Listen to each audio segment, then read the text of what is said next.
how are we going to grade your work in the Associate of Arts program? For Ravenburn, a lot of the grading is really completion points for just you doing the work, doing it on time. You'll see in the learning portfolio as you look at that you will be having to affirm that you got certain assignments or certain parts of assignments done by week 1 or by week 2 of the 8-week work week term.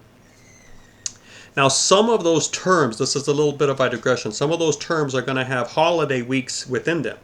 You don't have to do any work on those weeks. So by the calendar, we do have a couple terms that are longer than 8 actual weeks, because again, some of those weeks in the middle of the term are holiday weeks, like for Thanksgiving or for Christmas. But every term has 8 weeks that you need to do work in, and at least the first 4 are going to have timed assignments where you need to get something done in by the end of week 1, by the end of week 2, and there you have it. So if we notice that you're continually late with your work, we want to help you improve on that. And so that's when you will lose a few points. And we'll tell you why, and we're just going to work with you to get you better at that, and you'll succeed. But you need to have a safe space to encounter new ideas that actually have genuine learning curves for you, to try new things. It's like juggling. Very, very few people can pick up 3 balls and just juggle them right away. We're asking you to juggle, if you will. And you need a practice space, and you need to be able to drop those balls, pick them up, and throw them, and get better. We're not going to penalize you for not seeing the concept we want you to see right away. If you need some time with that, you'll practice again in the next term. We'll make sure that this is always building on itself and going back to reinforce and repeat some core lessons. So, if your level of writing is different from some other student's level of writing, we're looking at this in terms of gifts. You might not need to use a certain high level of writing in your life. Someone else might. Maybe they are actually becoming a writer. So we're not going to try to make you be something you're not, right? So that's one reason we work with slim credits, is we are trying to find very doable work that allows everyone to grow in a certain way to some certain shared extent. And then beyond that is growth that we want to encourage, but we are not going to have it be part of the spelled out program. So we want you to relax. We want you to do the best job you can in terms of being consistently working on the projects. We want you to honor the assignments by doing a decent job. Take them seriously, give them some time. Don't rush. Don't try to talk your way around the issue. What I mean by that is sometimes we don't actually know the answer, but we feel sometimes we can provide a sort of a mumbo jumbo, complicated / pseudo sophisticated response that will distract the teacher. Well, that sometimes works, but it is really not a good habit to get into, because it's not training you to think properly, and to honor that moment of communication you have between yourself and your mentor. So spend time, honestly, doing the work, filling out the assignments. We want these things to be done on top of everything else you're doing. So again, we're not going to overwhelm, but we do ask that you set aside regular time every other day, 30 minutes, 15 minutes a day for 5 days out of 7. You're going to have to find your number, but and that's part of the skill set, is just being a better self-directed lifelong learner, is learning how to be very effective with your time management without going crazy about it, But when we see a student seriously engaging and honestly trying to get better, no matter where they're starting and no matter what type of steps forward they're taking. Some people can take longer steps than others. That's their story. You have your story. That's the way they were made. This is the way you were made. Let's embrace that. We just need to see an honest attempt, and we need to see that growth. And we need to see the disciplines develop of someone who is serious about becoming better thinker, better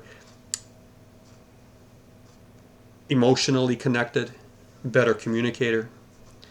And so we'll give you an A. This is one reason that the assignments themselves don't have point values, if you will.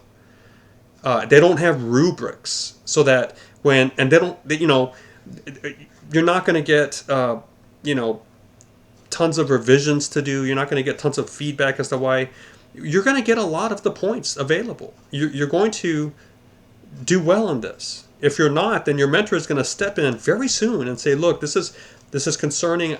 I feel like overall you're probably going to get a B in all of the term.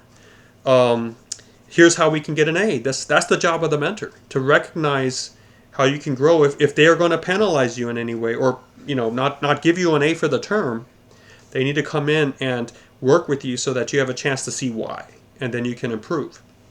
So we basically interact with you through email, through phone calls, through videos like this, but through texting if your parents are okay with that, through WhatsApp, whatever works between you and your family and us. We'll find ways to continually be in touch with you to get a sense of your thought process, how you're growing. It's going to be discussion. It's going to be emailing, writing a little bit, just between the two of us. And as we see all of this happen, we are thinking in terms of they are earning 5 credits, and the credits are one big mass, and the credits are really you know, over all of this work. And we are going to give you an A for all 5 credits if we see that you are engaging the assignments on time, you are growing as you should in terms of your awareness and your ability to talk about the material and to begin to understand the layers that the material has and to see the things that we want you to see. And when we get the sense of that, we are simply going to award those 5 credits, and we will give an A to all of it. You know, so you are not getting like 5, 6, 7, or 8 individual grades and then you average them all out and everything. That's not how this works. You are going to get a very clear schedule of what you need to be doing over those 8 weeks, and then in the 8th week you need to give us the log of how you've done that work, submit it, and when we look at that and see all the work has been done, in addition to how we've communicated with you over those 8 weeks, we will just, for the whole thing, assign 1 grade, and you know, it's better. It's better in this scenario. I want you to consider with me one particular traditional assignment, okay? And we're going to use this as sort of a example that when you scale up, you know, you can see how it will affect, it could really affect what we're doing in a way we don't want it to happen, okay? So maybe you've had a chance to do this. You know, you write maybe a 5-page essay for a teacher, and the teacher says this essay is out of 100 points.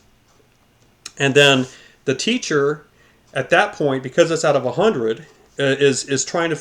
Well, you know, in theory, right, if this teacher gives one student an 85 out of 100 for the essay, and then they give another student an 86 for the essay, they have to be able to explain why one earned 1 point more. Do you see what I'm saying? Which means that they have to have a rationale for every point, more or less. Because if they're willing to put it on a 100-point spread, and then they're willing to give one student an 85 and another one an 86, it seems to me that they have to have a reason for that extra point for student number 2. And that reason has to be grounded in the rules of the grading, which we call a rubric. You know, a rubric would be sort of an assignment spread of things that you have to look for and count off and add to when you're grading. And, you know, that can lead to over-analysis. It could lead to a teacher spending an hour grading an essay when really they could probably grade it almost better if they spent only 5 minutes and took a more distant view and a more holistic approach. If you have only 3 buckets in front of you, you can easily put that essay in one of those 3 buckets. If you have 100 little buckets, and you're trying to figure out why it goes into one bucket as opposed to another, you have to have a whole list of rules that can get in the way of a student who's learning how to juggle. Remember, you have to have a safe space to drop those balls. And it can get in the way of the teacher who's trying to do their best but is overanalyzing. It ends up leading to paralysis by analysis. So we are much more comfortable and I think more accurate when we just look at it holistically and give you one grade for all 5 credits based on how you're doing the assignments and how we're talking.